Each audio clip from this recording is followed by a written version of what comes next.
From the world of politics to the world of business, this is Balance of Power.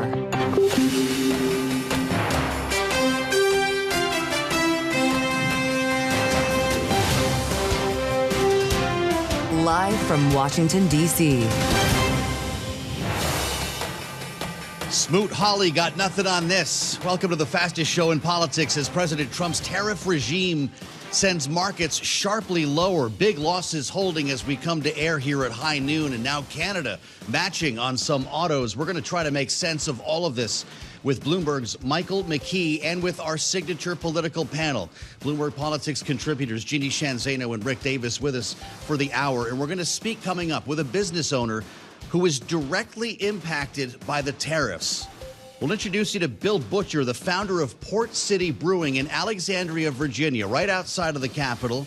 Gets his malt from Canada, his bottle caps from Mexico, and his kegs from Germany. What could go wrong? We start, as always, on Wall Street. Let's get up to speed on a terrible day for the markets. Charlie Pellet has it in New York. Charlie? Indeed, absolutely brutal for the Bears, for the Bulls, and we have got stocks sharply lower at midday. Number of key headlines as we recap and reset here. Trump tariffs wiping out nearly $2 trillion from the U.S. stock market. Small caps suffering under the tariff wave as the Russell 2000 index hits a bear market. And French President Emmanuel Macron is urging companies to pause investments in the U.S., and the dollar drops by the most on record. Just some of the headlines, some of the stories that we're following on this sell-off Thursday here. Right to the numbers, steep losses with the Dow now down 1,272 points. That is a drop of 3%. We've got the S&P lower now by 208 points, down 3.7%. NASDAQ, the composite index, down 4.8%. NASDAQ 100 index down 4.3%. And the Russell 2000 index of small cap shares, bear market there, down today by 5.6%. The 10-year, 4.05%. The 2-year, 3.73%. Gold is down 0.8%, 31.08 the ounce. And West Texas Intermediate crude down 7%, 66.71 for a barrel of WTI. Morgan Stanley analysts pushing back their call for the next Fed rate cut to next year, citing inflation risks arising from tariffs. Mike Wilson is chief U.S. equity strategist at Morgan Stanley. He was a guest this morning on Bloomberg, The Open. I think if the market actually believed that the Fed was on hold for the rest of the year, we would definitely go through 5,500 pretty cleanly. So the market isn't down. The market's pricing in 3.5 cuts this year so far. They believe the Fed will be there if things get worse first. Indeed, the S&P 500 index now at 5462. It is down by 3.7%. Again, recapping, stocks lower across the board. The Dow, the S&P, NASDAQ, all selling off. Keep it locked in to Bloomberg Radio for the very latest on these fast-moving markets. Balance of Power continues now. Back we go to Washington. Once again, your host, here he is, Joe Mathieu. All right, Charlie, thank you so much. That pretty much says it all. That's like the whole show right there. We can all go home now. Charlie Pellet just told you everything you need to know. Wall Street gives a big F to the tariff regime rolled out yesterday by President Donald Trump. It's my job here today, I guess, to tell you how bad everything is. You see the VIX? Look at this. I guess that's the one thing that's up, 26%, back above 27. Even crypto is lower as we consider, I guess, a bunch of retirees or near retirees celebrating the fact that their bond holdings finally went up.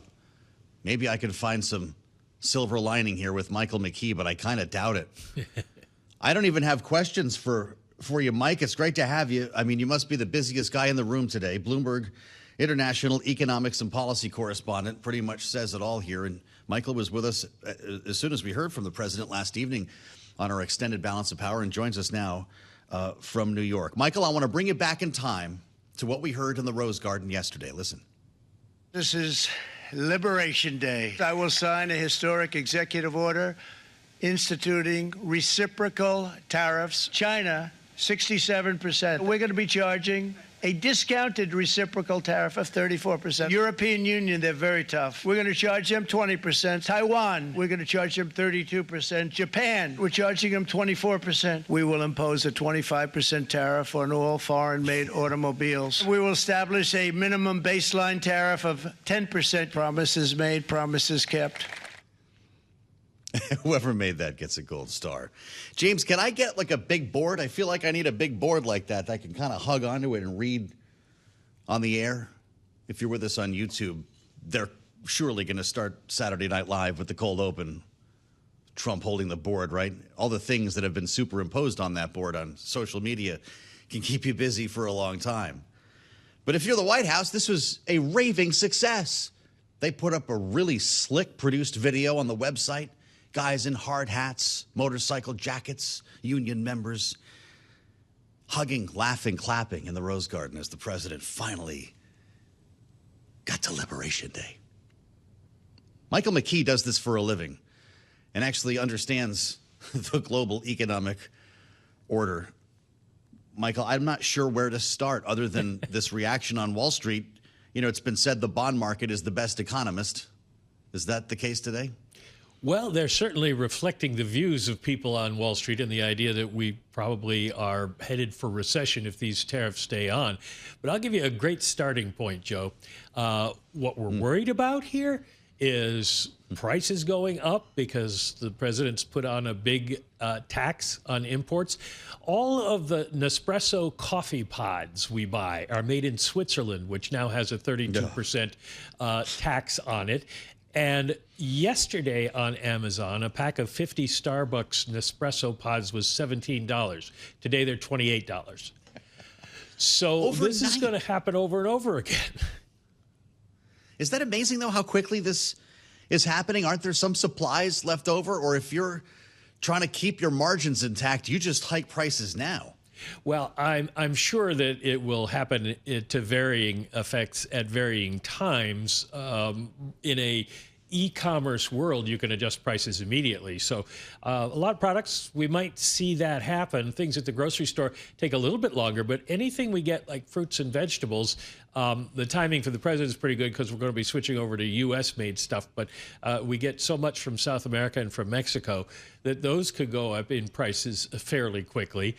And, of course, there will be people who free ride on this and just raise prices even if their goods are not imported. So this is sort of disaster in the making. You can call it an own goal. You can call it whatever you want, but it's not going to be good news for the U.S. economy. If you're a massive retailer like Walmart, not only can you pressure your suppliers, but you can find different places in the store to maybe hike prices and kind of spread things around a little bit before you dump it on the product that has actually been impacted directly by the tariff. If you're a small business owner, it's a lot different, Michael. We're going to have one coming up here. The founder of Port City Brewing. It's a great an award-winning brewery in Alexandria, Virginia, right across the Potomac from here.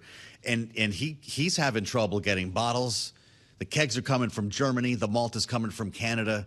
If you're a business operator like that, let's say, you need agave from Mexico or whatever it is, you have no choice based on the product that you make. Do you have any choice other than to pass it along to the consumer? No, you don't really, especially if you're a small business that doesn't have big margins where you can absorb something. And the problem for a lot of people is there are things that are not made in the United States. We're not growing agave, so they've got to go somewhere else.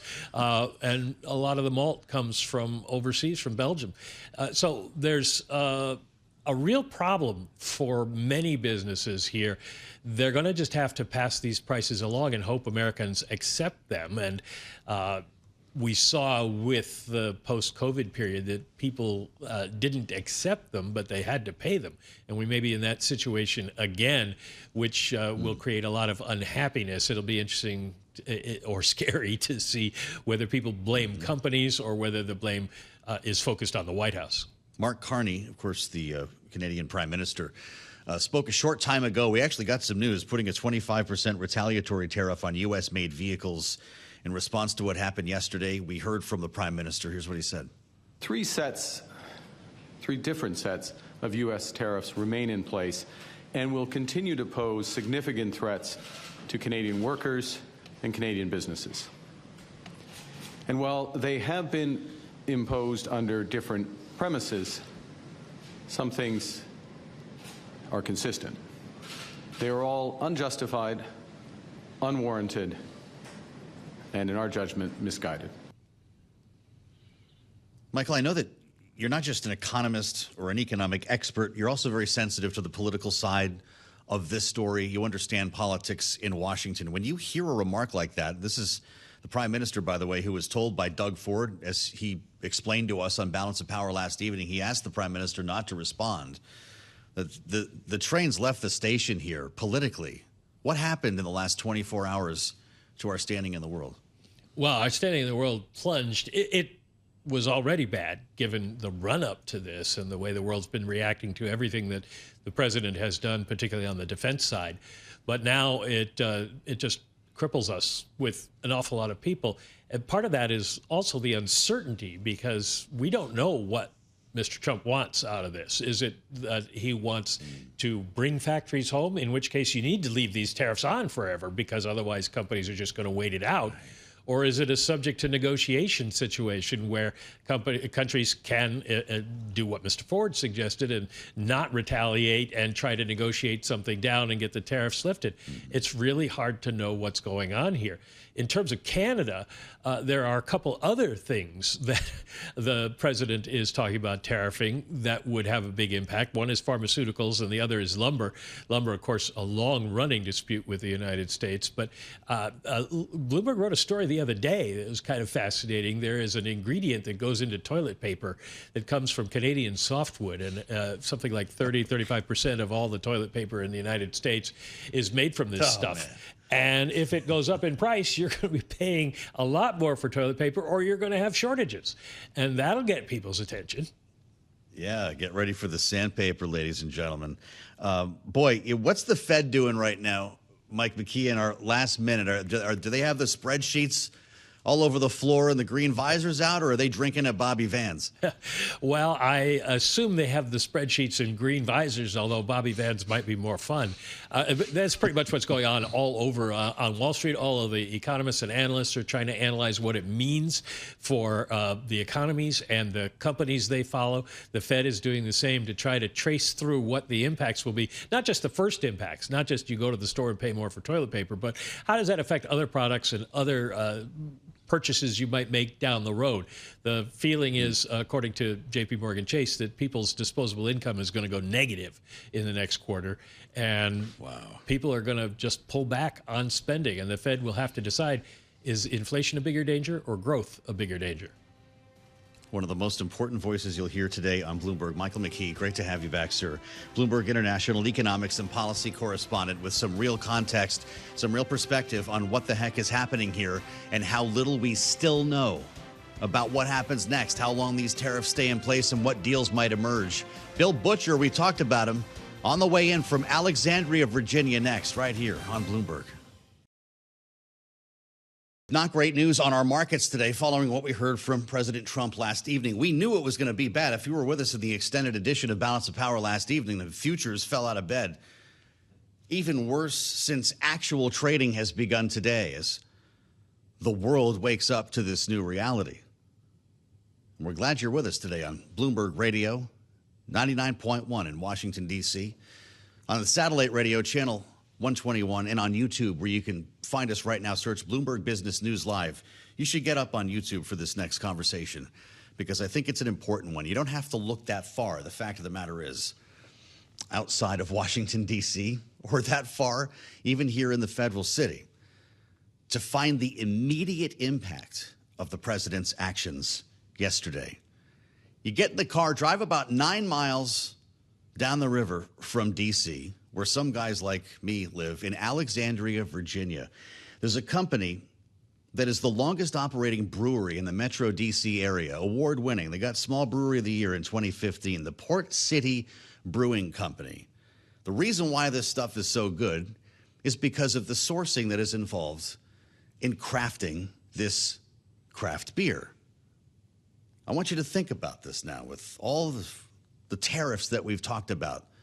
The reciprocals, the steel and aluminum, Canada, Mexico. Imagine you're making your beer in Alexandria. You get your malt from Canada. You get your bottle caps from Mexico. Your kegs made of steel come from Germany. What's that going to do to the price of a six-pack? That is the reality right now for Bill Butcher, the founder of the Port City Brewing Company, who I'm glad to say is with us right now. Bill, I'm really glad you could join us. Thanks for being here. With you. How do you get out of this mess? We're still sorting through it.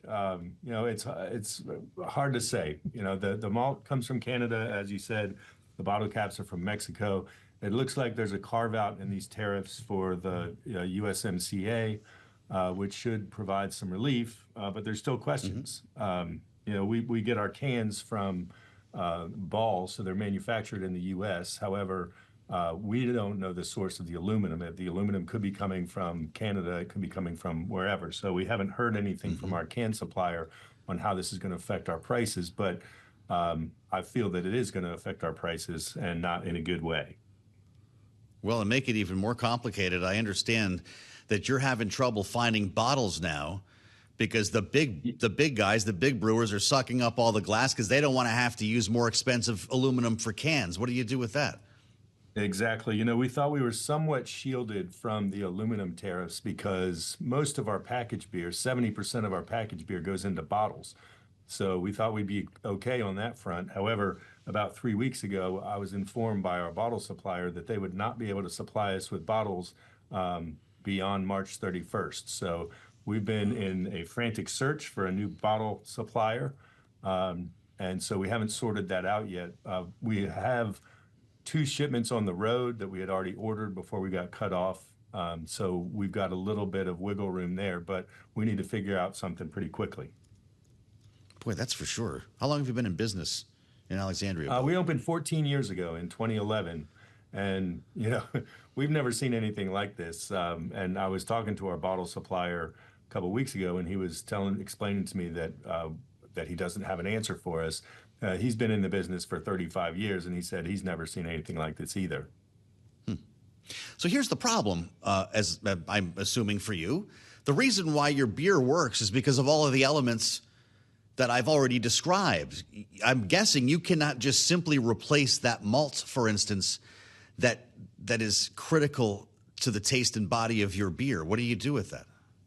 Exactly. Yeah, the malt that we use, it's a very specific strain of Pilsner malt. It's barley that's grown in Canada, and it likes the colder climate in Canada, and that's why we use it, because it's the best quality in the world. And our brewers, they know what they're doing. As you said, we've won multiple awards for our beers, and it's because our brewers look the world over for the best ingredients to make the styles of beer that we want. So, there's a lot that goes into our supply chain, and it's just really been frustrating the past few weeks because our entire supply chain has been thrown into chaos. Well, so this leaves businesses like yours in a really peculiar spot, and it's partly why we wanted to talk to you. Bill, you're an American company. This beer is made in America, but it's special because of the ingredients that happen to come from some other places. You could also have an American beer company trying to make a Mexican-style beer. You can't do that in St. Louis, right? If you're making agave, the reason why it is special is because of where it is from. So if your back is against the wall here, what does that mean for a price of a 6-pack of beer? Because it sounds like you can't change any of these. That's true. And, it affects not just us, but, we are a Main Street business, and there's 9,000 small independent breweries in the U.S., and most of us are faced with this issue because we do have a global supply chain. If our costs go up, we need to pass that along to the consumer, unfortunately. And the way it works in the United States with alcoholic beverages, there's a 3-tier distribution system. There's the supplier, there's the wholesaler, and the wholesaler sells to licensed retailers. And that's mandated by the federal government that we can't sell direct to consumers. We have to use this 3-tier system. And each tier has their own margins and markups for the products. So if we're a 6-pack of beer that currently sells for $12.99, if we have to increase our price by, say, 20%, by the time each tier of the distribution system takes their markup, it could hit the shelf at $18.99. Wow. A 6-pack for $18. It is good beer, Bill. Somebody's going to pay that, right? Just not as many as your fear. Could this put you out of business? Yeah, I mean, even at $12.99, I mean, our beer obviously is a premium product. It's a high quality, full flavored beer, and people are willing to pay a little bit more for something of higher quality. But there are limits to that. And I'm certain that if our beer is hitting the shelf at these inflated prices, then things are going to slow down. Well, you're part of a community, of course. It's not just you. I know that there's a Brewers Association. I'm guessing you don't have the influence or the lobbying money, though, of an Anheuser-Busch to dial up the White House. How do you deliver a message? How do you push back on any of this, or can't you? Yeah, well, our Brewers Association has been active, and our CEO has been he's traveled from Boulder, Colorado to D.C. several times since the beginning of the year.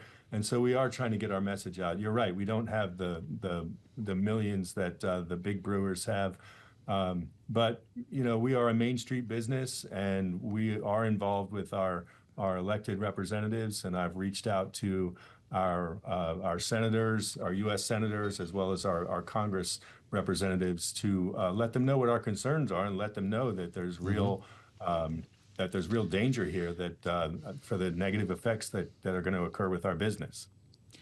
If you're listening to us on the radio as opposed to watching on YouTube, we've got images right now of Bill standing alongside Senator Mark Warner holding a six-pack of beer outside the U.S. Capitol a couple of days ago. Nice going, by the way, bringing the six-pack to Capitol Hill. I think, Bill, they could use a couple more of those up there. What's the senator from Virginia and maybe his colleagues suggesting as an answer to this?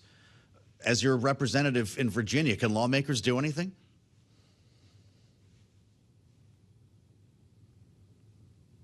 Did we lose Bill?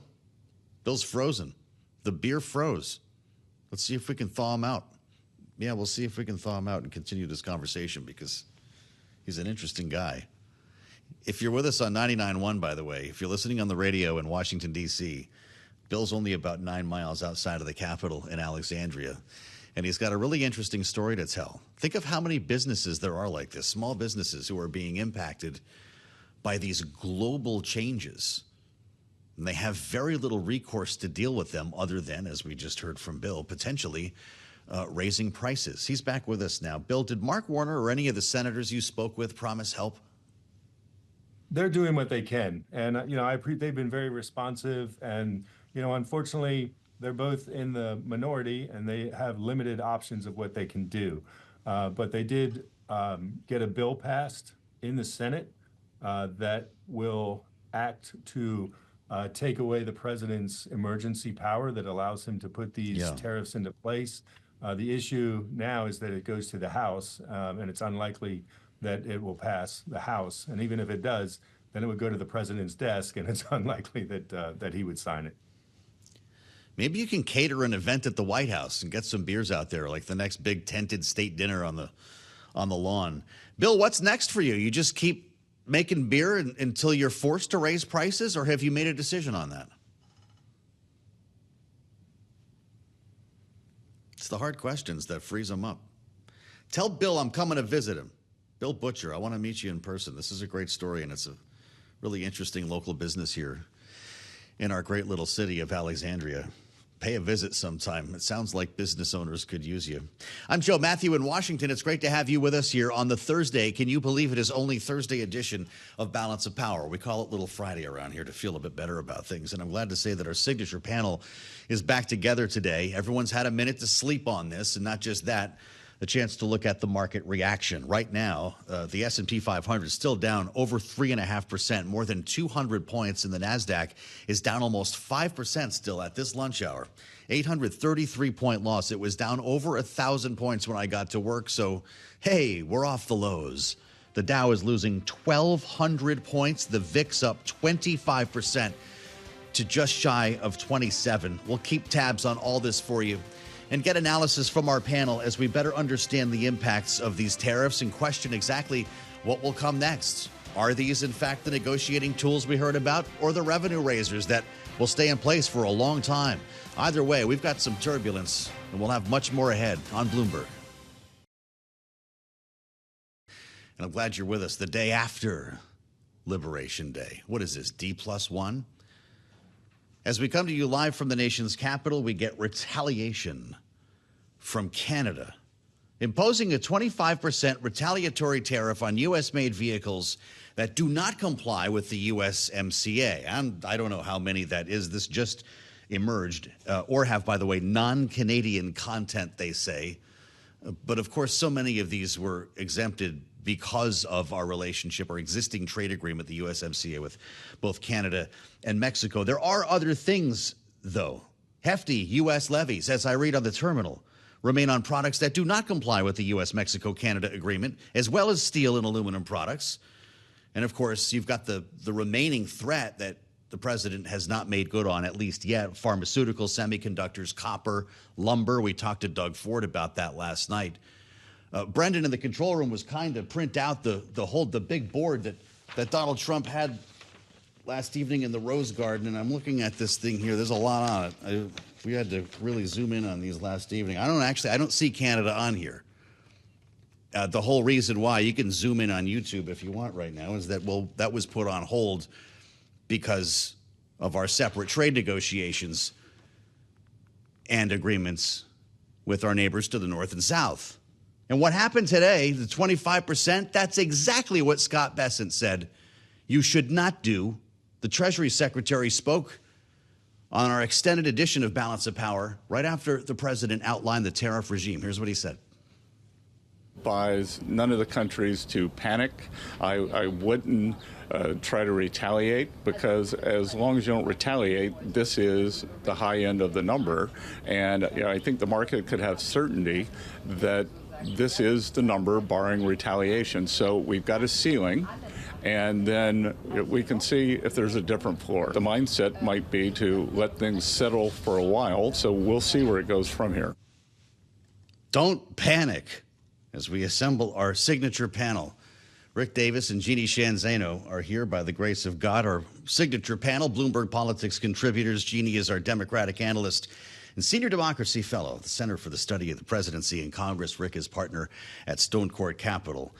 So here we are, guys. We're back together. It has been announced these tariffs take effect this weekend and next week. First the baseline, then the reciprocal. Rick, you're seeing the reaction in the markets here.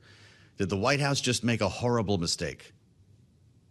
Well, I don't think they think it's a mistake, in the sense that this was completely predictable and predicted by virtually every economist and analyst that I saw, both on our program and others, as to what would happen, not knowing even the scale of these reciprocal tariffs that were announced yesterday. So I think that everybody in the White House maybe had to brace themselves for this outcome, but the outcome was virtually certain to be disruptive to the public markets, and obviously that's what's come about. And this idea that you just quoted the Treasury Secretary on, the idea of, oh, don't panic, these are the highest levels you're going to get, and what you really are is just getting certainty now. Well, this is the only thing that the markets have been asking for, is give us some certainty. And this is not certainty. I mean, this was not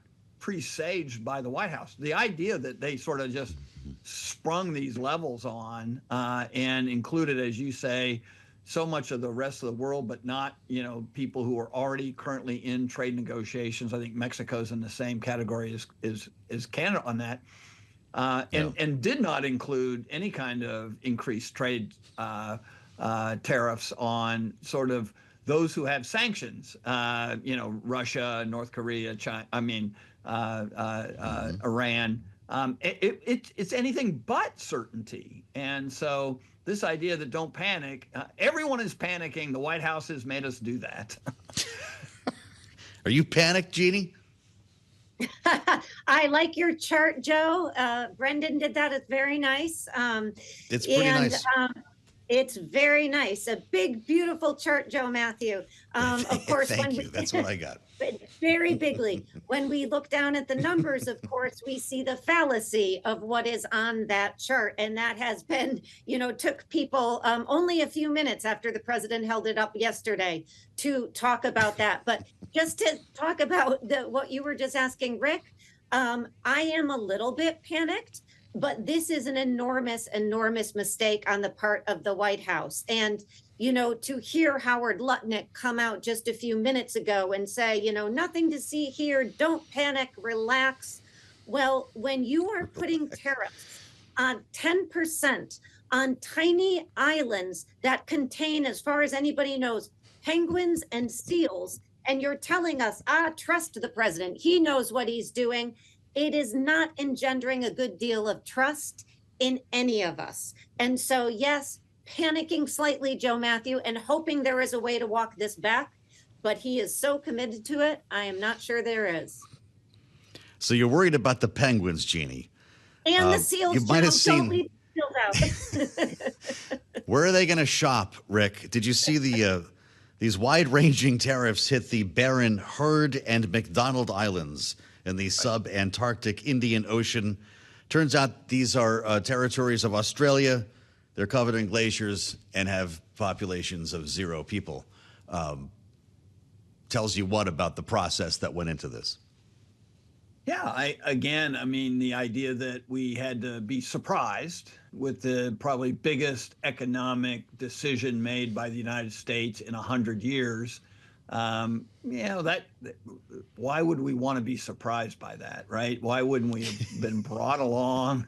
And the preparatory work, I mean, this was presaged for a long time, right? I mean, Donald Trump's been talking about this Independence Day thing for a long time. There are hundreds of people working on this. The idea that you would produce a chart or a policy that includes penguins and not people is shockingly sloppy. And by the way, bad for the White House in the sense not just that it was sloppy, but like that's all people are talking about today is we got tariff sanctions on penguins. I mean, for heaven's sakes, forget the fact that China's got 50% tariffs now, our largest trading partner. So Right. You got it all there.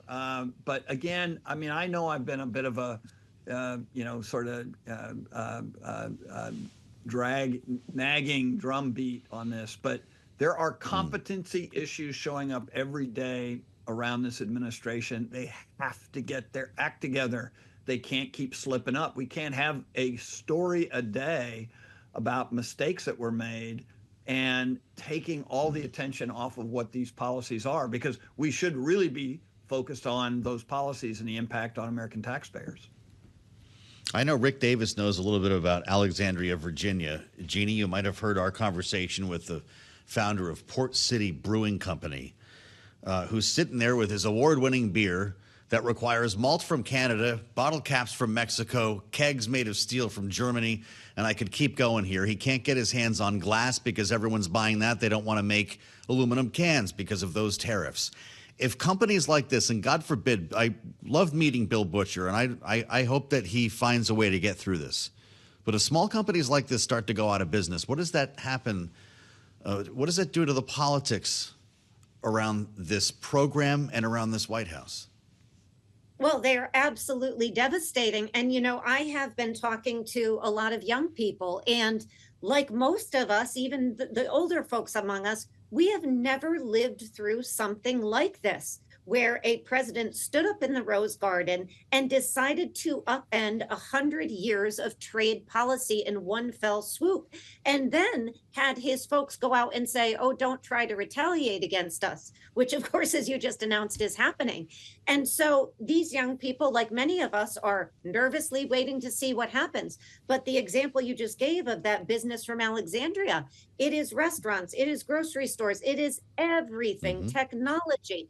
We are just bracing to see what the impact is. And so as it comes to the politics, the market is responding very, very quickly, as it always does. But the politics are going to have a lag effect. But there is going to come a point, if this isn't walked back, where people start to say, wait a minute, we went with this guy very narrowly, I might add, because he promised to lower inflation and lower costs. And I am now shopping, and those costs are higher than ever. And whether it's beer, or famously we're talking about bananas or eggs or coffee, Joe, I like my coffee. Yeah. We're all going to be paying more unless this is wound back. And the problem is, for many of us, it feels like we've crossed a Rubicon here where there is no good off-ramp. And that is what is deeply troubling to me. How could he walk this back at this point?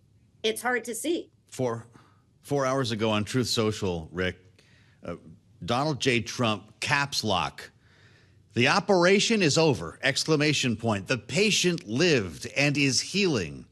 The prognosis is that the patient will be far stronger, bigger, better, and more resilient than ever before.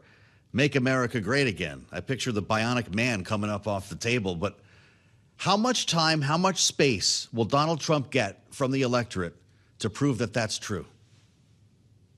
How about the next time they vote? He's already had quite a bit of damage done politically. Just this week on Tuesday, lost an election. Republicans did, or at least, the perceived Republicans in Wisconsin. Never should have lost that race. Wisconsin, Donald Trump won. He should have been able to replicate that, but couldn't pull it off. So the bottom line is the politics of the Republican Party and Donald Trump's administration has already got a leak in it, and we'll see how long that boat floats. The reality, too, is that this is only the first 50 or so days. I mean, 52 trading days, and we've lost $3 trillion to the S&P. Now, I don't know about you, but my 401k is not looking so great right now. And I think there are a lot of voters who could care less about what party is in the White House and care a lot more about their investments and how they're going to pay for their kids' college and whether or not their jobs, salaries keep up with inflation. These are the things that will define politics going forward. And this is a extremely rough start for this administration. Well, salient take from Rick Davis. You know this is all anybody's going to be talking about at the beer tomorrow night, on the soccer field this weekend, on the baseball field when the parents are out doing whatever the heck they do.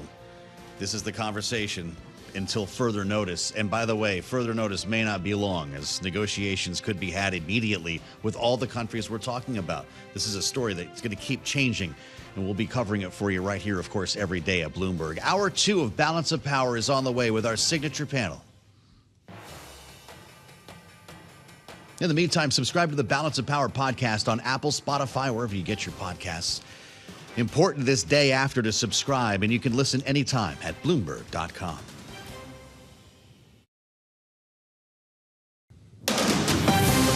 From the world of politics to the world of business, this is Balance of Power.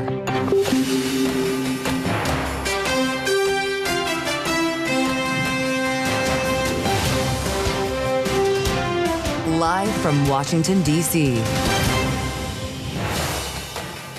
The tariffs are coming, the reaction decisive. Welcome to the fastest show in politics as markets sell off on the plans outlined by President Trump less than 24 hours ago. I'm Joe Mathieu alongside Kailey Leinz in Washington, D.C. Thanks for being with us on the Thursday edition, the early edition of Balance of Power here on Bloomberg TV and radio. Kailey, as we try to get our arms around all of this, it's pretty hard to find a silver lining this morning.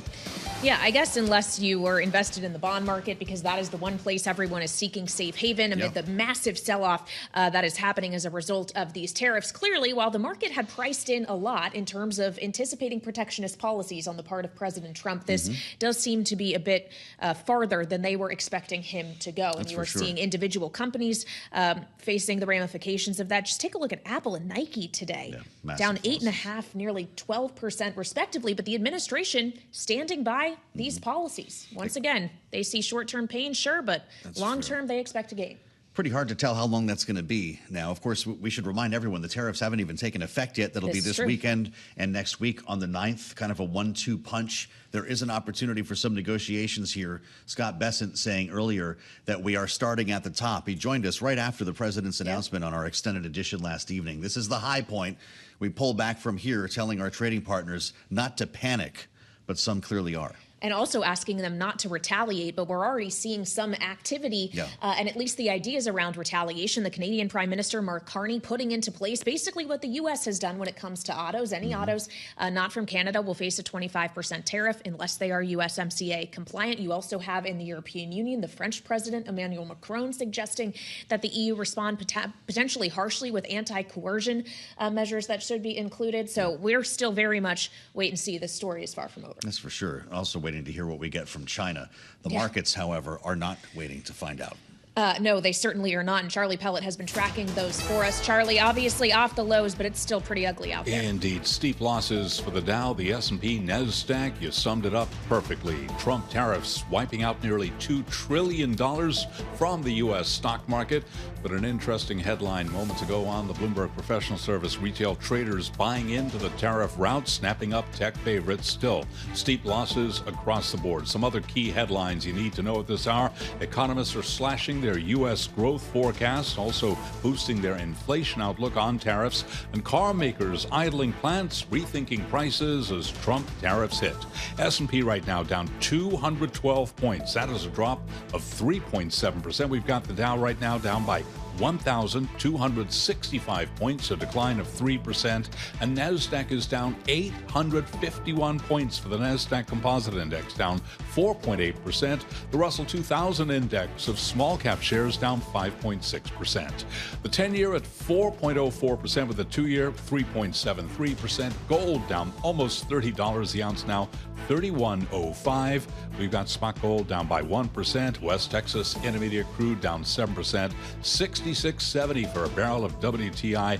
And Bitcoin right now down 4.5%. Bitcoin at 81,794. Just hours after taking effect, President Trump's 25% tariffs on imported cars are already reverberating around the globe. Jeep maker Stellantis plans to temporarily halt some production in Canada and Mexico. Ford has started offering steep discounts to keep customers coming to showrooms, and Volkswagen is warning dealers that it will tack on import fees to the vehicles it ships to the United States. Among those automakers right now, Stellantis down 8.2%, GM down 3.2%, Ford down 4.5%, ADRs of Volkswagen down by 2%. Balance of power continues. We are on Tariff Watch. We got you covered here at Bloomberg, and back we go to Washington.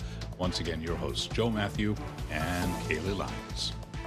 All right, Charlie Pellet, thank you so much. Charlie running us through the market reaction to the news we got from President Trump yesterday, in which he picked kind of both tariff paths that we knew were under consideration when it comes to reciprocal tariffs. A blanket tariff on all of our trading partners to the tune of 10%, but also reciprocal rates, at least according to the U.S., on those that the White House is calling the worst offenders. And the president himself ran through what some of those numbers look like when he announced this from the Rose Garden yesterday. This is Liberation Day. I will sign a historic executive order instituting reciprocal tariffs. China, 67%. We're going to be charging a discounted reciprocal tariff of 34%. European Union, they're very tough. We're going to charge them 20%. Taiwan, we're going to charge them 32%. Japan, we're charging them 24%. We will impose a 25% tariff on all foreign-made automobiles. We will establish a minimum baseline tariff of 10%. Promises made, promises kept. Just a taste of the event in the Rose Garden yesterday. They have since put together a slick produced video that's on the White House website, almost like a movie trailer of what we saw yesterday. And so here they are. We've got our own, by the way, right here in the studio, because we do need to refer back to these from time to time, Kailey. The numbers are pretty staggering. We have a pretty great panel for you here. The best of Bloomberg with Shawn Donnan, Bloomberg's senior writer for economics, and Anna Wong is with us, Bloomberg Economics chief U.S. economist. Great to have both of you here. Shawn, we talked a lot about this. It was, I believe, the 11th of March, your story with the headline, From Baseball Bats to Caskets, Trump tariffs set to hit home. Here they are. Was it worse than you thought? Yeah, and that was just the steel and aluminum tariffs that day. And really what we saw yesterday was Trump go big, and this is the culmination of a decade's worth of political work. I mean, that really is, you know, when he first came down that escalator in 2015 and announced his run for the presidency, tariffs and trade were at the center of it. And it's almost as if he's been frustrated in his efforts in his first term and what we've seen since. And this time around, he's coming out and he's hitting big. This is a, you know, it's, we don't like to throw it around here at Bloomberg, but yesterday was a historic day in terms of U.S. economic policy. This was the biggest increase in tariffs we've seen in more than a century. This is bigger than the Smoot-Hawley tariffs of 1930, which you know, prolonged the Great Depression, set off global trade wars, and for a long time were, you know, this kind of cautionary tale for American presidents. Well, Donald Trump set aside all of that history and tried to make some of his own yesterday. Well, so Anna, on that point, if we're using history as a guide, knowing that these tariffs are even more severe than the ones that Shawn was just referring to, what should we expect in terms of short-term economic impact? Yeah, so what we have right now is models and also 1 month of trade data so that we can, and also price data. So based on the models, and I will refer to the one that the Fed used in predicting the tariff impact for 2018, it would suggest that the GDP hit would be about 2.8% in total, with most of it hitting in the first year. And in terms of the core PCE inflation impact, it would be about 1.6%, with about 1.1% hitting in the first year. So that's what the model suggests. So now we have some actual data. We have February's import price data, and we have also PCE inflation data.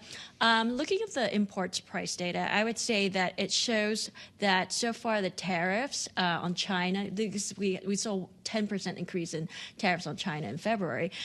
We've seen that U.S. importers took on most of the cost. But there's still a distance between import prices and also what the final retailers charge, such as the retailer Zara or Forever 21, right? So in terms of the core PCE prices, based on 3 months change, we actually have found a negative relationship between import exposure and actual price change. In fact, the apparels, furniture, stuff that we import a lot from China actually saw a decrease in prices over the last 3 months. And it's kind of counterintuitive, but I think the reason is because a lot of firms have been front-running these, so we haven't seen yet, at least so far, the inflationary impact, if there were to be any. And second, also consumer sentiments in the U.S. have tanked, and they're just pulling back on anything discretionary, such as toys and books and and clothes. And I think, for anyone who's going on Amazon, for example, you could see that a lot of these goods that you're buying from China actually are seeing price discounts right now. Shawn, is there any way to quantify the front running that we've seen? Companies that have tried to grab as much material as they can, suggesting that it could be months before we really see an impact when they're going to buy new goods that are tariffed. Yeah, look, I mean, we're going to be spending months trying to figure out what the impact of this is. Yeah, we've seen inventories build up. We've seen a surge in imports starting after the election last year, to try and get ahead of this. There were some smart buyers out there who knew something was coming. But, there's all these broader effects on the economy that are really, really hard to price in. One of the big things that's gotten markets agitated in the last couple of weeks has been consumer sentiment, right? That is not something that is, and Anna may correct me, but I don't think it's something that's in a lot of economists' models in terms of the direct impact of these tariffs. There's this broader thing, which is kind of amorphous, but very real, which is uncertainty, right? We know back in 2018 and 2019, the Federal Reserve, when they were watching the U.S. economy slow down as a result of Trump's first-term tariffs, they were looking at uncertainty and its impact on business investment and hiring, and that actually turned out to be a bigger impact than the direct impact of the tariffs. Wow. So you stack all these things on top of each other.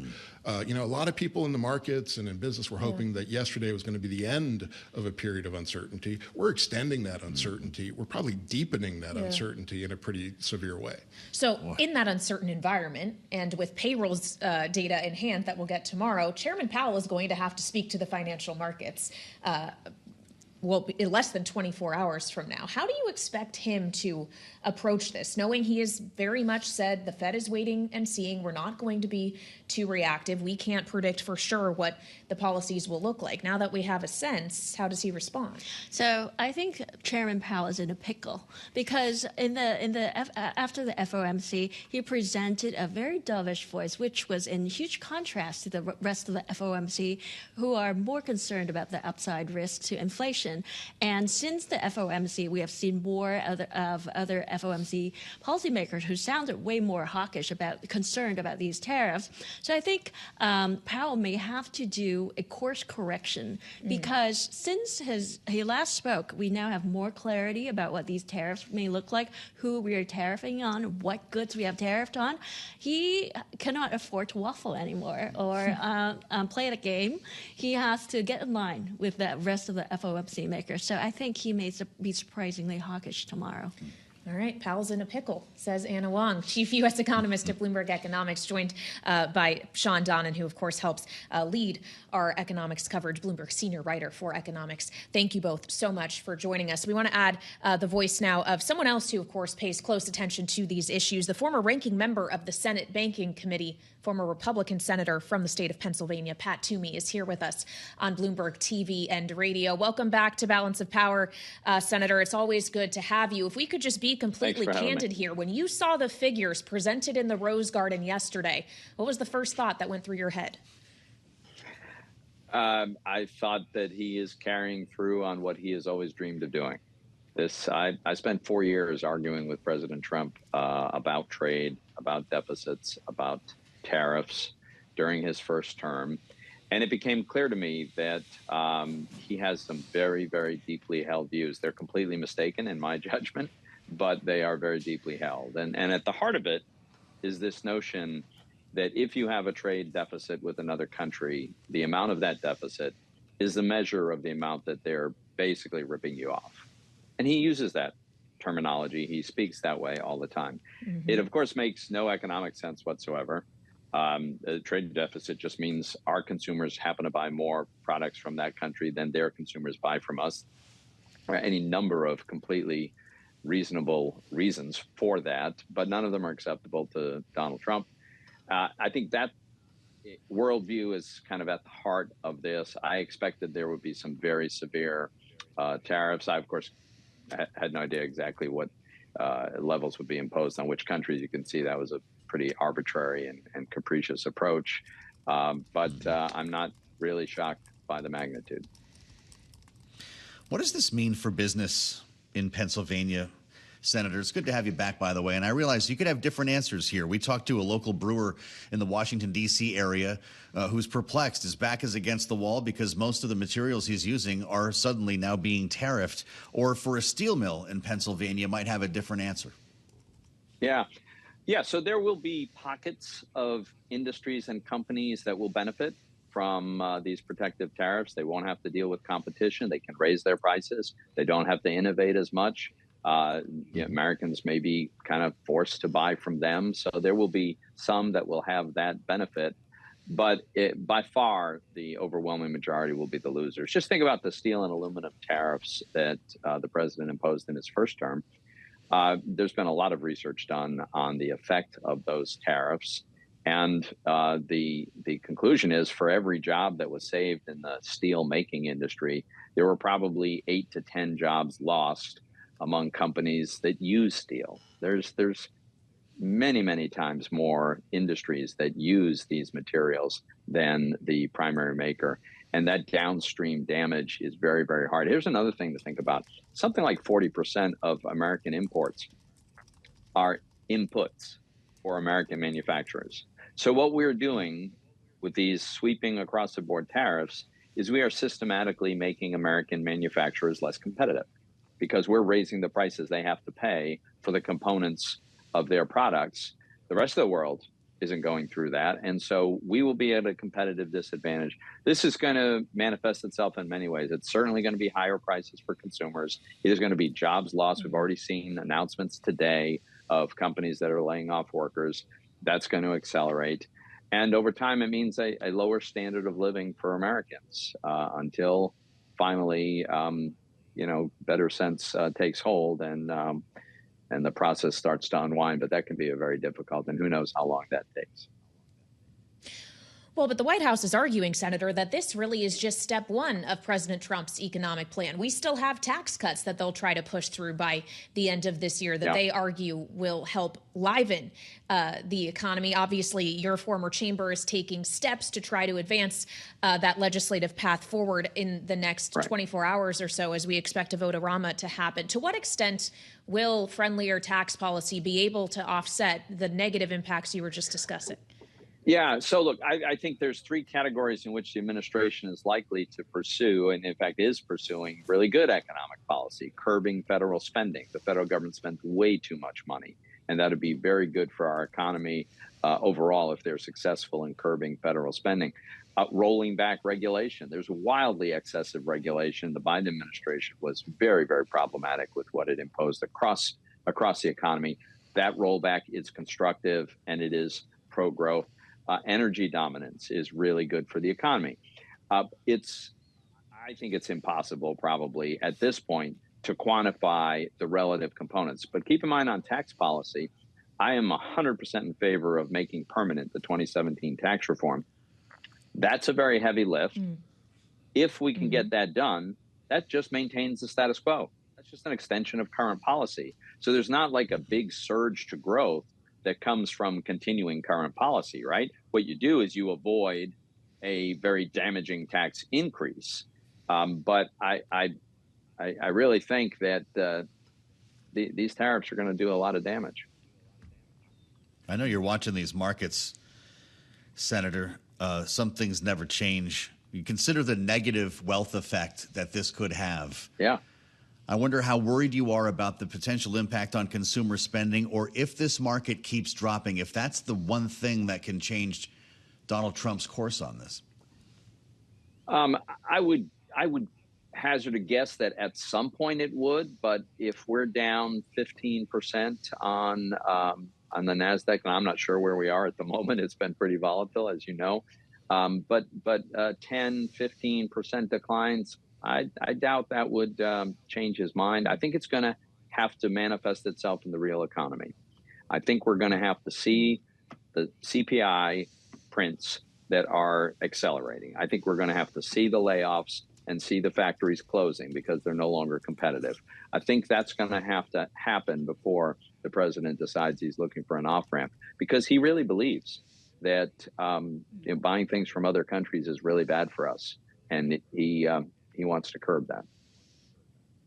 Well, what about your former colleagues in the Senate or in the House, for that matter? Do you expect, if they're seeing the, financial markets getting calls from constituents, that they could maybe try to push back? We already saw the passage of a resolution with the help of 4 Republicans of a Democratic resolution condemning the Canada tariffs. Specifically, Senator Chuck Grassley is co-sponsoring legislation that would see Congress having to approve tariffs within 60 days or them be nullified. Are you expecting more to materialize on that front? Yes, I just don't know how long that's going to take. That's one of the many disturbing ironies of this. Of course, all of this is completely inconsistent with the constitutional assignment of responsibility for trade to Congress. The president doesn't have this authority. And yet we sit on the edge of our seats wondering what the latest whim is from the president, who's exercising an authority that, in my view, he doesn't have. I think, a lot of Republican voters have the view that the president's only been in office for a couple of months. We got to give him his opportunity, have him enact his agenda, and give him the benefit of the doubt. I think that will only last for so long. And when that starts to turn, because people see really rapidly rising prices, their job is jeopardized, they're hearing about layoffs and the other adverse effects, then it's going to be obvious to members of Congress that this is a very problematic road we're on, and they may want to find a way to begin to reverse some of these effects. But I think it's going to have to show up in the real economy first. Unfortunately, I think it will show up in the real economy. Really good to have you back, Senator. I know you're going to miss Washington when the vote-a-ramas get going again a little bit later this week, potentially in the Senate. Pat Toomey, former Republican senator from Pennsylvania, former ranking member, Senate Banking Committee. Says a lot, Kailey, when you talk to, I guess, do we call him an old line Republican, a traditional Republican, something like that, pre-MAGA Republican? Yeah. It's a very different take when it comes to the use of tariffs in this way. Yeah, a very different view on trade and the U.S.'s role in the global trading system, which obviously within just the last 24 hours, if not before that, has been completely upended. Talking about the difference between what is borne out in the economy and what's happening today in the markets, let's get to that right now. Charlie Pellet, ahead of our signature panel, has the latest on Wall Street in New York. Charlie. Thank you very much, Joe and Kailey. All over the markets here at Bloomberg, we got you covered. Fast-moving markets. Keep it locked into Bloomberg for the latest. With the Dow, the S&P, NASDAQ very much in the red right now. Right to the numbers. S&P down 223. Tariff Thursday down 3.9%. We've got the Dow down 1,312 now. That is a drop of 3.1%. The NASDAQ Composite Index down 890, down by 5%. And the Russell 2000 Index of small cap shares down now by 5.7%. 10-year yielding 4.03% with a 2-year at 3.72%. Spot gold selling off down $30 the ounce, 31.05 right now on the precious metal, down by 1%. West Texas Intermediate crude is plunging 7%, 66.72 on WTI, and Bitcoin down 4.5%, 81,778 on Bitcoin. The damage heaviest in companies whose supply chains are most dependent on overseas manufacturing. Case in point, Apple. That stock down 8.8%. Lululemon Athletica among the retailers being hard hit today, down 10.1%. And Nike, it is down by 12.1%. Keep it locked in to Bloomberg for the latest on these fast-moving markets. Back we go to Washington. Balance of Power continues. And once again, your hosts, Joe Mathieu and Kailey Leinz.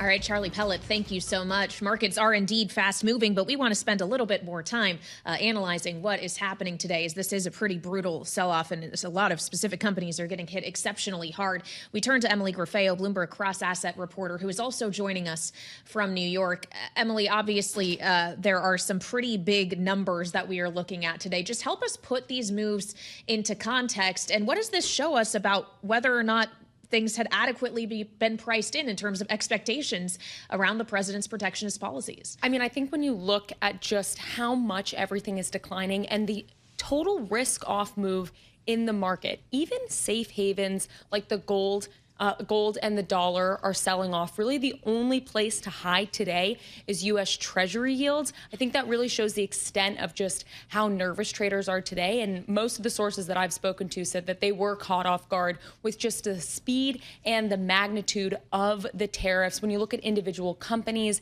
even companies that were once seen as tech safe havens, think a company like Apple is down almost 10% right now. So it's definitely something to watch. And there's still a lot of uncertainty, Kailey, about are these tariffs a negotiating tactic? If you're a company and the tariffs are made to bring your manufacturing to the U.S. and you close down your factory abroad, come to the U.S., what if some of the tariffs are reduced and reversed? So I think a lot of companies now are in this wait and see mode, but certainly accepting that there's going to be a number of losses, at least in the market, at least for today.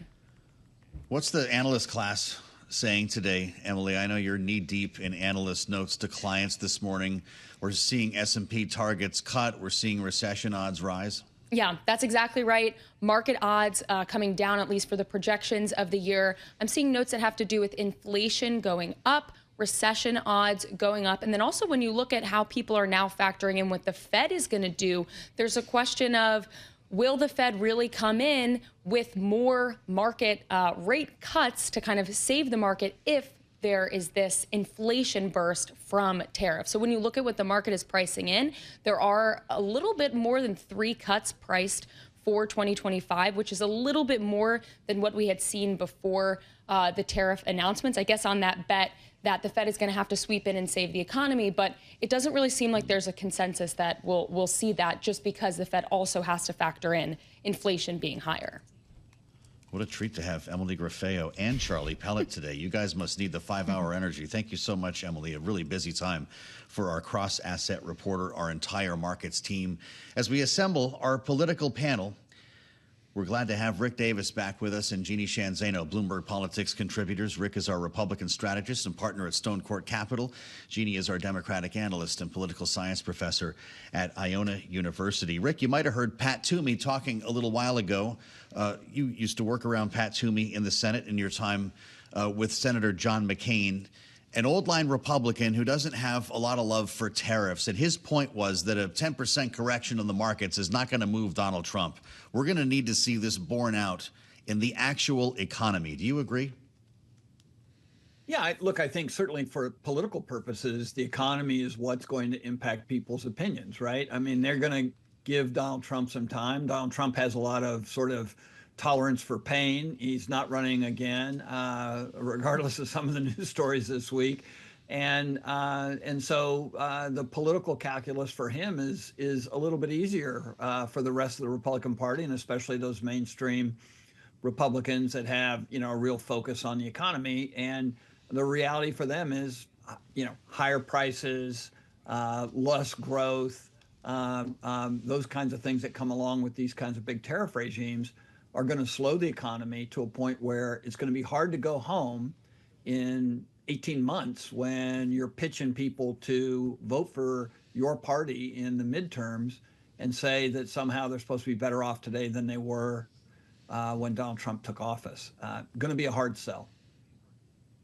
Well, especially, Jeanne, when the White House is specifically casting this policy as something that is intended to help the United States in the longer term, not necessarily the shorter term. The kind of investments they are hoping to draw are big investments into infrastructure and workforces, things that will take some time to actually materialize. Does this administration run the risk of, even if everything works out as optimally as they are hoping in terms of American manufacturing, that much like Joe Biden with many of the legislative accomplishments during his administration, he's not actually going to be around to see it?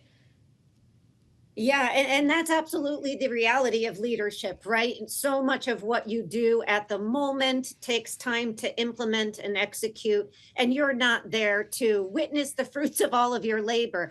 But the reality is, it is very difficult to imagine that any of what they are talking about from the positive perspective actually comes to fruition. And this is a very sort of scary part of where we find ourselves. And I thought your discussion with Senator Toomey was so important. Donald Trump is deeply committed to something that all the research, all the facts, all the best minds look at, from Friedman to Sowell, they all say that tariffs at this degree, blanket tariffs, are a loser. And, he heard it from some Republicans yesterday, including Rand Paul, who urged his fellow Republicans to look back and to see that when this was tried by President Trump's favorite McKinley, the loss and the seats on their side was dramatic. And I think that's where we have to focus, is that we have Republicans in Congress tolerating a power grab by this president. No, none of us knew until yesterday that we were in an emergency that could allow the president to do what he did yesterday.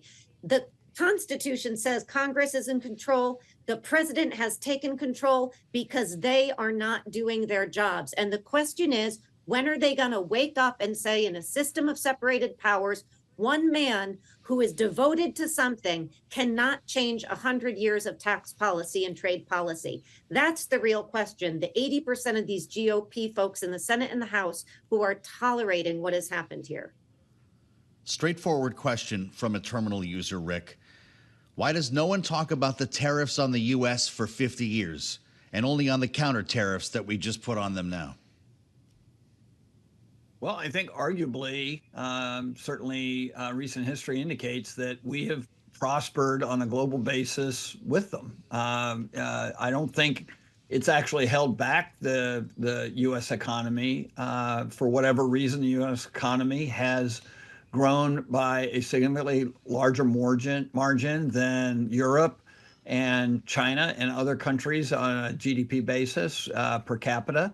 Our wealth has substantially increased over the last few decades compared to the rest of the world. I mean, to be honest, sure, there are trade deficits in all these countries that Donald Trump slapped tariffs on, but it's hard to quantify how somehow those things have been holding the U.S. economy back. They haven't. The U.S. economy prior to, January 20th, has been roaring. It's been the envy of the rest of the world. And to be honest, I think this tariff regime, based on what we're seeing today and expected by economists we have on these programs, it will probably reduce the growth of these economies, ours and others that we trade with, substantially over the next few quarters.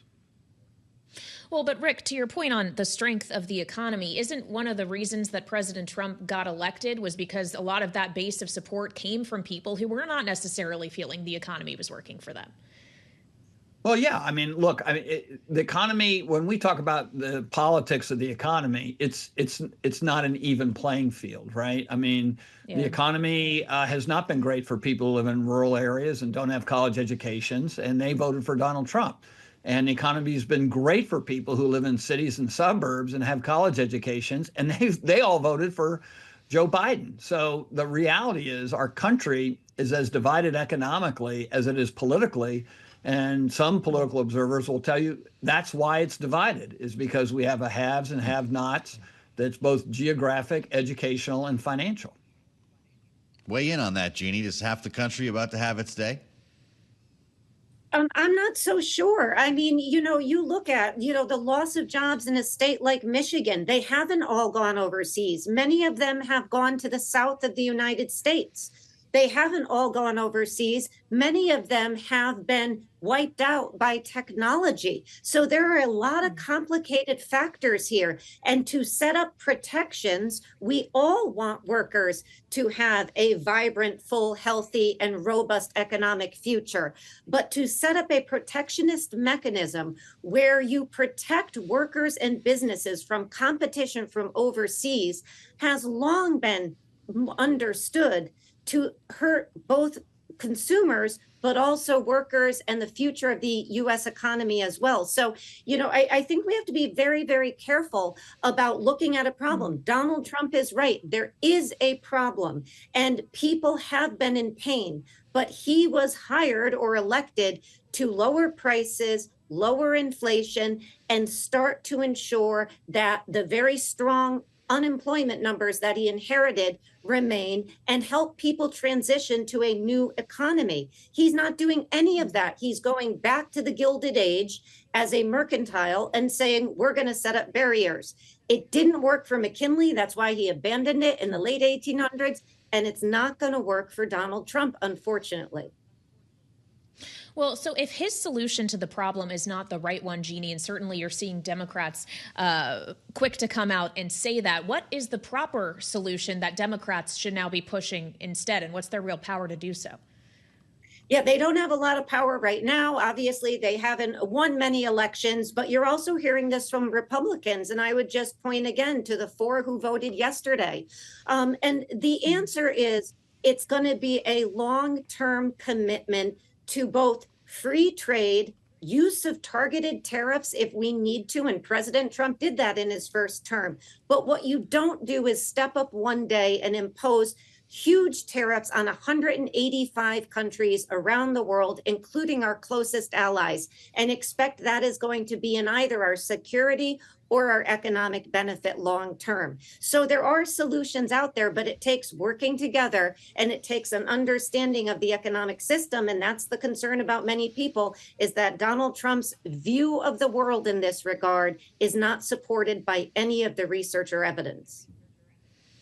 All right, Jeanne, Sheehan, Zaino, and Rick Davis, our signature political panel, both of them Bloomberg Politics contributors. Thank you so much for joining us as we work through some of the domestic political ramifications of this tariff decision from President Trump, and also here on Bloomberg TV and radio, keep on top of the market ramifications, which certainly are severe today. We are off of session lows, but still down roughly 4 percentage points on the S&P 500, even more so for the NASDAQ 100, down 4.5%. Basically, Joe, the only safe place to go if you want to hide somewhere today is in the bond market. The 10-year yield down 9 basis points. We are just around 4.03. At least some bond-heavy retirement accounts are feeling a little bit richer today. We're going to be looking at the price of oil coming up as well. Mike McGlone from Bloomberg Intelligence, our commodity strategist, will be with us to get to the bottom of this next on Bloomberg TV and radio. Yesterday, the tariff announcement. Today, the market reaction. It, of course, has been decisively negative, and the White House has been out talking. Kailey, Howard Lutnick, the Commerce Secretary, one of the architects of this tariff regime, was out early this morning on Bloomberg TV and radio trying to make the case for what Wall Street does not appear to be buying. Yeah, he certainly, though, is still selling it. Here's a taste of how his conversations with our colleagues went earlier. Donald Trump is focused on the economic pain that the United States of America has suffered over decades. Since NAFTA, 90,000 factories, not jobs, factories, 5 million high-paying jobs gone overseas. He's focused on the U.S. worker and the U.S. economy. And what's going to happen is people are going to realize it is the great American economy that is the winner here. And anyone who doubts it, and anybody who shorts Donald Trump, or anybody who doubts the strength and the power of the American economy is making a foolish bet. Sure, importers are going to have a tough time figuring out what to do because they went and found the cheapest production in the world. It's time to bring that production home, to have the smart, amazing people who run American companies figure it out, bring robotics back to America. And I would say that United States domestic growth is going to have the greatest resurgence ever under Donald Trump, and that's what he has set in motion yesterday. You'll accept it takes time to engineer a supply-side response, though, sir. And in the meantime, you can see bad things happen. Do you accept that? Well, what I can accept, of course, it takes time to build factories, but companies understand how to do it. They will do it. The United States of America is the greatest economy in the world. People have to do business with it. The rest of the world will bring down their trade barriers, and you'll see a great resurgence in our ability to sell agriculture overseas. You'll see factories being built here, and that factory production will be faster. So sure, there will be a rebalancing of those who make things in cheap labor markets, figuring out how to make them here. But ultimately speaking, and I think in much less time than you think, the world will reorder itself, will figure it out, and the United States growth rate will turbocharge compared to the rest of the world. The Commerce Secretary Howard Lutnick in conversation with our colleagues on Bloomberg Surveillance earlier today on Bloomberg TV and radio, with our focus now on the price of oil, also lower today. WTI West Texas Intermediate crude futures down over 6% at the moment. We're hovering just above $67 a barrel, and we wanted to get more into this with an expert. Mike McGlone back with us from Bloomberg Intelligence. He is the senior commodity strategist. And Mike, we had news today from OPEC. A larger than expected oil supply hike coming in May. How much of this price movement has to do with OPEC versus the tariffs? OPEC's part of it, Joe. We've been waiting for OPEC to come on supply for almost 2 years. It's just a matter of time. The key thing that's happening is we have an oversupplied market on the back of that big pump in prices. When Russia invaded Ukraine, crude oil got up to 130. That sowed the seeds of prices going lower, which they always do. Every time crude oil gets that high, it's gone back down to about $40 a barrel. This is the last 20 years. That's my base case. I think it's still going there. It has a good reason to do it. And it's one of the main goals of the Trump administration is lower energy prices. They have pre-existing trends in their favor. So let's look at this. The average price of gasoline in the country is around $3.20 a gallon. By the time we get to midterms, I'll bet it'll be $2. Wow, that would be something pretty incredible. I'd like to ask you as well about copper futures down about 4% today. The White House did say yesterday that copper tariffs could still be coming. Mike McGlone, what impact will that have if we're considering existing supply and any constraints that could emerge if there's heavy duties in place?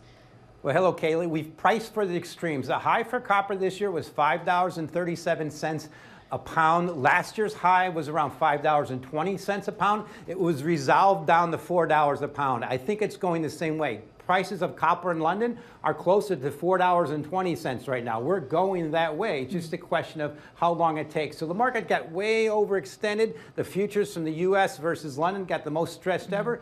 Now we're going back down. But the key thing is copper is Dr. Copper. It's a very high correlation with economic activity. In the rest of the world, having to face U.S. tariffs means more pressure lower for copper. What's going on with gold, Mike? Was it just up too far, too fast? I thought this was the safe haven. Exactly. Well, nothing like a good bull market that gets stretched. I think what gold did is got a little extended above $3,000 an ounce. It's there now. That's probably support. The way I look at gold is it's still very cheap versus the U.S. stock market. So you see what matters. Stock market going down, gold will continue to go higher. Yeah. But it's the most expensive ever versus the bond market. And we have data going back almost 50 years. So I think if this continues, the next big trade is gold's bullish, but it might pass some of that bullish baton to U.S. Treasury bonds. Well, yeah, certainly bullish for treasuries today, down 14 basis points on the 2-year, 9 on the 10-year. Mike McGlone, who covers commodities for us at Bloomberg Intelligence, thank you so much, as always, for joining us and reminding us that for copper, it might not just be about tariffs, but it also is a growth story. Dr. Copper, to his point, we know copper has always historically been incredibly linked with the growth outlook in China specifically. And China, of course, arguably hardest hit from these new tariff policies from the Trump administration. And when you add in as well the slowdown, apparently in investment in data center, the slowdown in EV sales at some point, which were sending copper prices higher, there's a kind of a confusing market here all of a sudden. Yeah, certainly. And I wonder how confusing things are in Beijing right now as they consider the tariff rates with which they will currently be dealing, but also perhaps what opportunities it creates for China as the U.S. is turning further away from existing trading partners. And we want to get into this now with Anna Ashton. She's founder of Ashton Analytics, also a specialist in U.S.-China trade and economics. Welcome back to Bloomberg TV and radio. Anna, when we just consider the level of the levy that the Trump administration has now set for China, keeping in mind the 20% tariffs related to fentanyl are still in place, layer on top of that 34%, bringing us to 54%. Is the Chinese economy equipped to handle tariffs of this magnitude? Well, thanks, Kailey. And before I even try to answer that question, I want to add that not necessarily factored into that math by most people yet is the fact that there already are, an average 18% tariffs on most Chinese imports into the United States prior to the 20% that the Trump administration added, or this new 34%. So it's actually more like 72%. And there's the threat of 25% tariffs on China because it buys Venezuelan oil, which we don't know when that might take effect, but that would bring it up to 97%. And then, of course, there are the sectoral tariffs, which will affect China as well. So these are really potentially quite high. And obviously, they will have a significant effect, a negative effect on the Chinese economy, because there's very little likelihood that Chinese manufacturers are going to be able to absorb this, nor does the Chinese government seem willing to allow that. And so this is painful, but it does create opportunities. One of them being that it just plays right into China's foreign policy line that it is the protector of the international trading system and international trade rules. So what's the retaliation? China calling this typical bullying, Beijing promising to retaliate. How will it? So what we've seen so far, Joe, is some retaliatory tariffs, strategic ones, including on U.S. agriculture products and U.S. gas. And I expect that we would see maybe those tariffs would be increased. Perhaps there would be additional tariffs applied strategically to other imports from the U.S. And then, of course, we'll see China rely on the rest of its playbook of things that it can do to retaliate, the playbook that it's been developing since the first Trump administration, which will probably include more announcements about export restrictions or licensing requirements for exports of critical minerals. It'll probably include addition of more U.S. companies to the unreliable entity list. It might include other pressure on specific U.S. companies that are trying to operate in the China market. Well, so if they're retaliating against the U.S., I do wonder, to the point you were making on opportunities created here, Anna, if it's going to be enticing other trading partners. Who is most likely to have a favorable view toward a trading relationship with China as they're facing this pain from the U.S.? Is it other manufacturing countries, or at least where a lot of manufacturing has gone, like Vietnam and India, which are now facing high tariff rates? Is it the European Union? Is it all of the above? I think to some extent you could say that it's all of the above, that this will to the extent that the competition between the U.S. and China and perceptions of China's increasing aggression and territorial claims around its periphery, to the extent that that has been something that other countries have been more and more convinced of in the last 8 years, we may see a lot of those countries start to revise that assessment and look at China as perhaps a partner that is more amenable to relatively free trading than the United States is. I really am curious about how this will play out in the Asia Pacific region because of what you mentioned, the fact that tariffs that have been announced for countries like Vietnam are even higher than the tariffs that have been announced for China. And of course, a lot of the manufacturing that was producing goods for the U.S. market has moved to places like Vietnam in recent years. Mm-hmm. So that's really going to hurt those countries. And it likely will undermine their sense that the U.S. is a reliable partner, which could in turn undermine U.S. security objectives in the region. Anna, you may have heard President Trump tie tariffs against China to a potential sale of TikTok within the last week. And we've got a deadline that's fast approaching, and this potential sale, while we don't have anything real to talk about yet, has been sucking up a lot of oxygen here in Washington, D.C. Have you heard of, or could you conceive of any deal in which tariffs against China are lowered in some sort of deal for Beijing to sign off on the sale of TikTok here in the U.S.? Gosh, Joe, maybe. These are really, really significant tariff threats. So I wouldn't rule out the possibility. Prior to these tariff threats, I would have said there's no way that Beijing is going to make a deal. My sources have been quite emphatic that the government has no interest in allowing the U.S. to acquire TikTok's algorithm. But it's possible that this would cause Beijing to reconsider to some extent. I still think that it's doubtful, though, because it's not really China's MO to bow to U.S. pressure like that. And so far, China hasn't been particularly positively responsive to other moves by this administration to ratchet up pressure. Just quickly, Anna, we only have a minute left here, but do you expect we could see some currency activity on the part of China when it comes to manipulating the yuan? Because currency manipulation is one of those non-tariff barriers the White House was alluding to yesterday. It is. And then at the same time, when you look at how when you look at the numbers that the White House produced, estimating what the total average tariffs of these other trading partners are on the U.S., it's sort of a head scratcher, and it doesn't look like there was a formula involved that, clearly took into account the effects on the U.S. of different kinds of tariff and non-tariff barriers. It looks like, most people have speculated that they basically took the balance of trade between the U.S. and any given bilateral partner and divided it by the value of the imports from that country.